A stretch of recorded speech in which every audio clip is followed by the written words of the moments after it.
Assalamu alaykum kichik do'stlar, mening ismim Ibrahim. Men bugun sizlarga Ustoz Muhammad Yusufning O'smirlar uchun diniy savod, aqida va ibodat degan kitobidan bir bo'lim o'qib beraman. Bugungi ikkinchi sonimizda iymon va uning asoslari degan bobni o'qiymiz. Iymon va uning asoslari.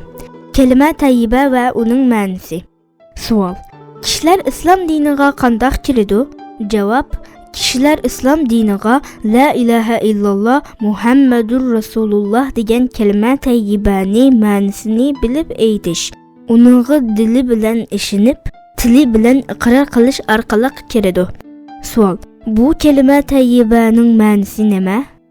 Javob: Bu kalima tayyibaning ma'nosi Allohdan boshqa ibodatga haqli bo'lgan haqiqiy iloh yo'q. Muhammad alayhissalom Allohning elchisi va barhaq payg'ambari deganlikdir. Savol: La ilaha illalloh degan shahodat kalimasi bizdan nimani talab qiladi? Javob: La ilaha illalloh degan shahodat kalimasi bizdan Alloh taolaning haqiqiy iloh ekanligiga chin e'tiqod qilgan holda ibodat va duolarni uningga qilishni va uning ko'rsatganlari bo'yicha hayot kechirishni talab qiladi. Savol: Muhammadur Rasululloh degan shahodat kalimasi bizdan nimani talab qiladi?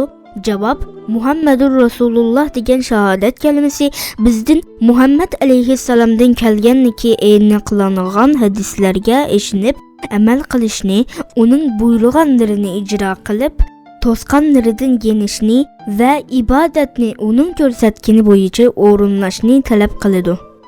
Iymonning asosiy prinsiplari. Savol: Iymonning asosiy prinsiplari qaysilar?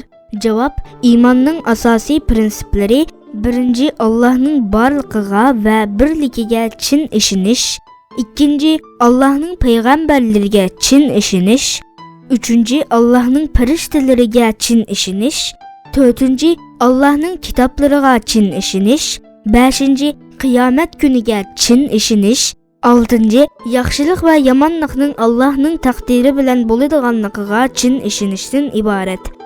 Iymonning yuqoridagi 6 prinsipiga uningdan boshqa Qur'on, Karim va hadislar orqali iymon keltirishga buyurilgan butun ishlarga iymon keltirgan va islom shariatida yo'lga qo'yilgan jami ahkomlarni qabul qilib, amal qilgan kishi haqiqiy mu'min va musulmon bo'la oladi.